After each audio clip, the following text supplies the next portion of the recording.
Bienvenue dans cette première partie. Nous allons parler de la genèse du baromètre des soft skills créé par Marc et Milia il y a maintenant de ça 3 ans, en 2021. Nous allons parler des managers, de la vision, du questionnement qui a amené à ce que ce baromètre soit créé, ce qui vous permettra de mieux comprendre comment, à terme, l'utiliser. Je vous laisse sur cette belle écoute. On se retrouvera pour les 3 prochains épisodes très rapidement. On va commencer par toi, Marc, puisque on va rapidement arriver sur ce que tu viens de sortir, donc qui est le baromètre 2023 des soft skills, donc que tu viens de sortir avec Tutu Skill. C'est une étude très très large. Tu vas nous en dire un petit peu plus. Il y a eu déjà un travail énorme qui a été fait en amont, puisque tu as travaillé pas tout seul sur ce sujet. Tu as travaillé avec Milisha, une collègue à toi, et vous êtes tous les deux à la, comment dire, à la structure de 6 catégories qui chapeautent 48 soft skills. Et ça, c'est pas rien, puisque en fait, le travail que nous aussi on a pu mener sur de la recherche fondamentale est assez flou sur de la catégorisation de soft skills. Ça, je pense que déjà, ça a été un énorme chantier avant de partir sur un premier baromètre en 2021, pour remettre un peu en contexte. Et là, on est sur le deuxième baromètre qui vient de tout juste sortir en 2023. Donc j'ai une première question importante à savoir, c'est, tu travailles avec, Milisha Ouais. depuis quelques années. Ça, c'est un peu la genèse du baromètre. Comment vous vous êtes rencontrés? Qu'est-ce qui s'est passé, Après, faut qu'on dit, Milia. OK, Milia Milia, Timesha. Oui, pas de souci. heu et donc on s'est rencontrés, lors d'ateliers, en psychologie positive. On sensibilisait sur, ce qu'était, l'activité optimale, c'est-à-dire le flow. Parce qu'elle, en fait, elle a une thèse sur le flow collectif et moi, je m'intéresse, au bien-être psychologique, au travail. Dans un but, vertueux que le collaborateur soit heureux dans son travail, mais en même temps, ça amène de la performance, hein, tout simplement. Donc c'est vertueux avec l'entreprise et de l'engagement aussi. Donc beaucoup moins de turnover et beaucoup plus, esprit ça favorise l'esprit, du collectif. Donc Mmh. et j'ai une autre intime conviction, c'est, travailler sur la personne avant de travailler sur l'équipe. C'est-à-dire l'équipe, si la personne est bien, elle sera, à la disposition, d'une équipe et d'un collectif et donc voilà, donc on a travaillé autour de ces ateliers et puis avec, Milia, c'était, on va dire au début de la pandémie, on était un peu enfermés. On s'est contactés en visio, on s'est dit, ce qui nous intéressait, c'est comment on pouvait, engager les personnes dans l'activité optimale pour qu'elles soient heureuses dans leur travail, engagées et cetera. Mmh. Donc bien sûr, nous, on s'intéresse aux forces de caractère qui s'appellent les valeurs en action, selon, monsieur Seligman, hein, c'est un docteur en psychologie positive et puis je dis: «Très bien, les forces de caractère», mais c'est très peu connu, en fait, dans les entreprises Mmh. et par contre, ce qui est un peu plus connu, c'est les soft skills. Effectivement, il y a un lien étroit entre les forces et les soft skills. Mais ce qui est aussi intéressant et après je l'ai découvert aussi, par la suite, c'est que les forces, en fait, elles sont, déduites des valeurs humaines. C'est il y a eu un gros travail de fait par Schwartz, hein, autour des valeurs humaines et il y a un lien entre les valeurs, les forces et les, soft skills. Étudier les soft skills, favoriser les soft skills, c'est favoriser, c'est s'appuyer sur, quelque part, les forces, mais c'est aussi capitaliser sur les valeurs des personnes, c'est-à-dire respecter les personnes dans leurs valeurs. Donc il y a un lien étroit et quand on respecte les personnes dans leurs valeurs et qu'on s'appuie sur les forces et les soft skills, on va les engager et on va surtout favoriser l'activité optimale. C'est extrêmement, vertueux Mmh. et avec Mélia, on s'est dit: «Très bien, c'est une bonne chose, mais ça serait bien d'avoir, de définir ce qu'est, c'est quoi les soft skills? Enfin, combien il y en a?» Et là, on s'est intéressé à tous les référentiels, qu'il y avait et on s'est aperçu qu'il y avait aucune étude française, hein, alors il y en avait pas.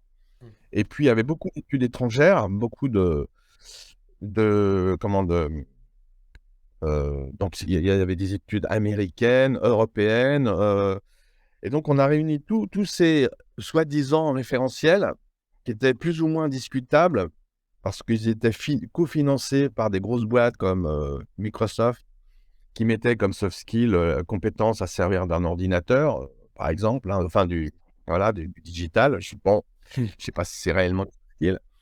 Et nous, donc on s'est intéressé quand même.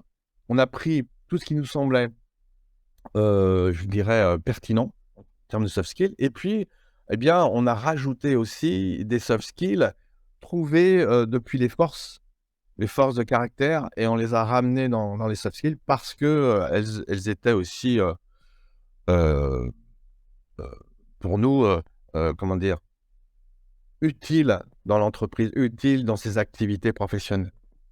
Voilà, par exemple, comme la confiance en soi, la curiosité, heu,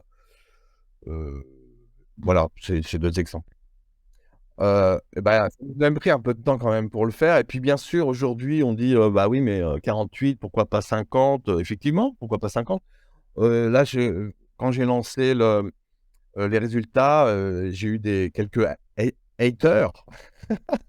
Et puis j'ai eu des personnes plus sympas. Ils disent: «Tiens, ça serait sympa de mettre l'humilité, hein, dans les soft skills». Je dis: «Bah ouais, c'est vrai». C'est vrai qu'on a discuté de ça avec Milia, autour de l'humilité. Ça, c'est effectivement une compétence, qu'on peut considérer, comme une soft skill, et voilà. Pourquoi pas dans un 2. Alors, elle peut être amenée à être évoluée, mais l'idée, c'est d'avoir un noyau, quoi, un noyau solide autour de soft skills, et après, bien sûr, on peut les revoir à la marge.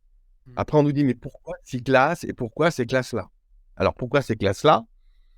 Nous, on s'est mis plutôt, dans la peau, des dirigeants, des managers, des recruteurs, de la direction des ressources humaines. Donc c'est vrai qu'elle est quelque part de nature plutôt opérationnelle, hein. C'est-à-dire, on n'a pas une vue, il y a rien de scientifique dans cette classification. Et donc on a 6 grandes, catégories: communication, compétences interpersonnelles, leadership, apprentissage, intrapersonnel, et puis aussi réflexion, imagination. Voilà. Les intitulés sont tels qu'ils sont, mais on va essayer d'être le plus explicite, possible. Et alors ce qu'il faut voir aussi, on a fait cette classification parce que ce qu'on voulait pas faire, c'était faire choisir aux personnes, heu, 24 soft skills sur les 48. C'était pas possible d'un point de vue questionnaire. Mmh. D'un point de vue opérationnel, c'était pas possible. Et puis aussi, on s'est dit: «Il y a quand même, dans chacune des catégories, des soft skills qui sont quand même essentiels auprès d'un manager». Alors c'est vrai, notre questionnaire est orienté management. Mmh. Pourquoi management? C'est parce que moi, c'est ma préoccupation, le manager.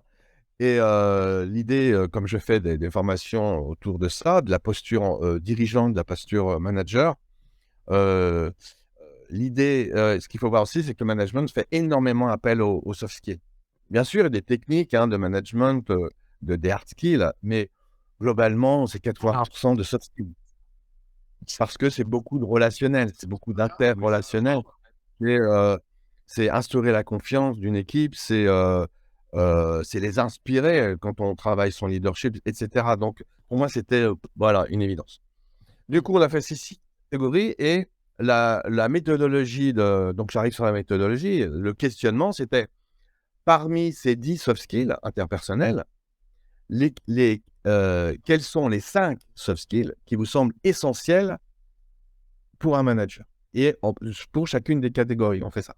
Et pour la communication, parmi ces 4, quels sont les 2 soft skills qui vous semblent essentiels? C'est comme ça qu'on a fait.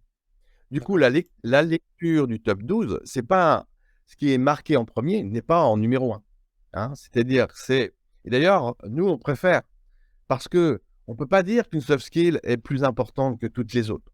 Mmh. Simplement dire qu'il y a 12 soft skills, globalement, il faut les prendre dans leur globalité, qui sont les plus attendus par les dirigeants et les ressources humaines auprès d'un manager. Voilà, si un manager maîtrise ces 12 soft skills, et en fait, c'est un archétype de manager.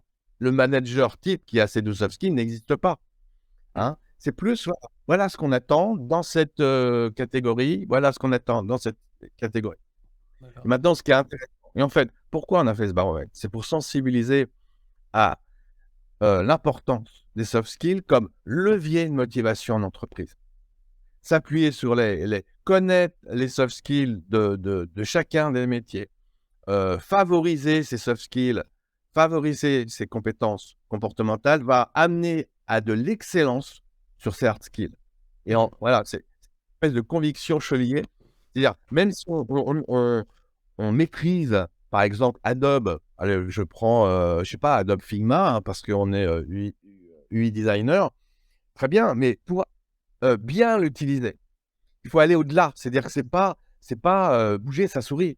C'est-à-dire, c'est avoir également des soft skills qui vont favoriser, je dirais, la créativité. Enfin voilà, je suis créatif et en plus, j'ai la capacité j'ai une compétence analytique, j'ai le sens de l'équipe et puis et surtout, bah, j'ai le respect des métiers des autres. Mmh. Et on s'intéresse pas suffisamment au métier des autres. On a toujours la sensation que l'autre fait pas forcément ce qu'il faut pour que mon métier avance. Mmh. Donc vous voyez, il y a ces dimensions aussi respectueuses, voilà, il y a tout ça qui font qu'on va se sublimer dans son métier en s'appuyant sur ces soft skills qui Mmh. font référence, qui ont un lien avec les forces et qui ont un lien, et moi je ne perds jamais de vue ça, avec ses valeurs. C'est-à-dire que moi, avant d'identifier les soft skills, je fais identifier les valeurs de la personne. Pourquoi? Parce que quand on fait identifier les valeurs, on fait un travail sur le sens qu'on donne à son métier Mmh. et je dirais à sa vie au travail. Et le travail fait partie de la et donc c'est aussi donner un peu un sens à sa vie. Et voilà, et donc c'est ouvrir ses chakras, c'est-à-dire que là, on se dit: «Ah OK, je comprends mes besoins». On a au quotidien, on a le besoin de satisfaire ses valeurs. Ouais, c'est Et d'être aligné avec ses valeurs. C'est-à-dire mmh. d'être toujours en cohérence cognitive. On dit cohérence cognitive. Donc Mmh. si on est en respect avec ses valeurs et la meilleure chose pour être en cohérence avec soi-même, c'est de s'appuyer sur ses soft skills parce qu'elles sont en résonance directe avec ses valeurs. Voyez? Et Ouais. c'est là l'importance des soft skills en entreprise. Et on en parlait, la dernière fois, c'est quelque chose, c'est un travail qui est faisable, très, très, très tôt en fait, donc toi tu commences à le faire avec, des étudiants en on va dire en 2e année, peut-être 3e année, d'études, à partir du moment où ils ont une vue assez précise de là où ils veulent aller et ces valeurs, en fait, c'est ça qui va drainer, en fait, leur manière de percevoir les choses et c'est vrai que c'est un prisme, essentiel à avoir en complément de ces soft skills. Alors moi, j'ai un sentiment d'utilité maximum auprès des apprenants, c'est clair. C'est-à-dire que là, je me sens terriblement utile parce qu'ils ont jamais eu comment dire? Cet apport Mmh. sur, la dimension, qu'est-ce que c'est la motivation intrinsèque et pourquoi je m'engagerais vers cette voie? Et je leur dis: «Mais, vous êtes en UX design pas Mmh. par hasard. Ouais. Posez-vous la question, qu'est-ce que vous aimez faire dans ce métier?» Mmh. C'est-à-dire, OK, vous faites un métier, mais en fait, ça répond à quoi? Ça répond à une activité et cette activité, vous allez vous appuyer sur des compétences hard skills et soft skills. Faut pas oublier que, les soft skills font partie de ce que j'appelle la dynamique des compétences qui sont la connaissance, les hard skills et soft skills. Moi, je parle beaucoup de soft skills, mais effectivement, c'est très important les connaissances, très important les hard skills, Mmh. d'accord? Mais ce qu'il faut voir, c'est que les soft skills, vont, heu dynamiser, vraiment dynamiser, mais l'excellence de l'exécution, mais aussi dynamiser, je dirais, la satisfaction du travail. Et donc, plus on est satisfait, plus on est bien dans sa tête et plus on est bien dans son poste, plus on est bien dans son entreprise. Mmh. Hélas, on ne peut passer que par les soft skills parce que la connaissance, ben, elle est pas si stimulante que ça. On est satisfait de connaître, de bonnes choses. Les outils, les hard skills, on est content de les connaître, mais c'est pas parce que, comment dire? C'est pas on est content parce que ça va nous aider à avancer dans notre travail, voyez? Mmh. On va chercher autre chose, en fait. On va vraiment chercher à satisfaire nos besoins. Nos besoins de réalisation, finalement, hein, de se réaliser. Ouais. Juste par rapport à ce que ce que tu as dit, il y a quelques sources sur lesquelles c'est important de partager, de dire à peu près où elles sont accessibles. Là, tu parlais de motivation intrinsèque. Je vous invite pas forcément à plonger dans des études de psycho, mais c'est des concepts qui sont intéressants à comprendre, de savoir comment on peut positionner cette motivation intrinsèque, extrinsèque. Qu'est-ce que ça veut dire? Donc, est-ce que quelque chose qui vient de moi ou quelque chose qui vient de l'extérieur? Donc ça, c'est des notions importantes. Si vous voulez aller sur quelque chose d'un peu plus léger, tu parlais de Martin Seligman, donc qui est à l'initiative de la psychologie positive, qui fait beaucoup de vidéos, il y a beaucoup de contenu intéressant à voir sur le net, et il fait très souvent des conférences un peu à travers le monde. On a eu la chance de le voir avec Quentin il y a quelques années. C'était assez fort. Et le dernier niveau, c'est Milia qui a fait sa thèse, comme tu disais, qui est sur l'impact des facteurs sociaux et contextuels sur le comportement organisationnel des dynamiques de groupe. Donc on rentre dans quelque chose d'assez technique, mais c'est accessible, en tout cas l'abstract sur son LinkedIn, donc je vous invite vraiment à aller creuser ça. C'est vraiment ces différents fondements qui amènent à des réflexions comme on peut l'avoir aujourd'hui, et c'est important d'avoir ces différentes paroles, qu'elles soient simples à écouter et à découvrir, avec Martin, par exemple, Seligman, qui en quelques minutes vous fera prendre conscience de certaines choses, ou alors plus techniques, comme la motivation intrinsèque ou autre. Donc merci en tout cas pour cette overview. Il y a quelque chose qui est intéressant de savoir aussi, c'est tu nous as dit l'objectif de ce baromètre, qui était vraiment de comprendre ce que les managers attendaient, pour comprendre comment les personnes qui allaient se faire recruter devaient aussi se mettre en avant, et vraiment cet intérêt. Les gens que tu as pu recruter, tu en as eu plus de 200 000, je crois, dans ton panel. On a interviewé 200 000 et on a eu autour de 1100 réponses, mais on a retenu que 850 réponses complètes. Ok. Bien sûr, il fallait avoir des réponses complètes. Au niveau au moins des réponses soft skills. Alors, Ouais. ok, c'est pas énorme, 800 sur 200 000, mais voilà, on n'est pas spécialement connu. Et puis, merci beaucoup aux 150 000 qui ont répondu. Ils ont pris le temps parce que, bon, ça prenait quand même autour de entre 5 et 10 minutes, hein, le temps de répondre. Donc, En tout cas, en termes de représentativité statistique, une étude qui dépasse les 360 000 est représentative sur une population de plus d'1 million de personnes. Et là, tu as une étude qui affleure les 800 et 1000 personnes. On est sur une représentativité très très forte, en tout cas d'un public de managers qui, lui, est assez restreint. Manager RH, on n'est pas sur un public... enfin, tout français n'est pas manager, donc on réduit un petit voilà. peu. Ouais. Ça permet en tout cas d'avoir une vision assez forte. Et donc, tu as travaillé en partenariat avec Légis Social. Je pense que c'est important d'en parler, parce que sans cet apport-là, je pense qu'il n'y aurait pas eu forcément de simplicité Oui, d'exécution. Légisocial, ils apportent des éléments d'ordre juridique aux ressources humaines. Donc voilà, Légisocial, hein, tout ce qui est législatif autour du social en entreprise. Et donc du coup, ils ont une banque de données énorme, de contacts, directement liés aux dirigeants des entreprises et aux ressources humaines, donc des DRH, RRH, ARH, etc. D'accord. Et dedans aussi, il y a d'autres personnes, mais qui environnent toujours toujours concernées par la dimension ressources humaines. Ça peut être des consultants, ça peut être des différentes cas de figure, hein. Ok. Voilà. Encore merci à Marc, Frédéric et Quentin pour ce bel échange. Nous, on se retrouve pour le 2e épisode très bientôt pour discuter sur les résultats du baromètre des soft skills 2023.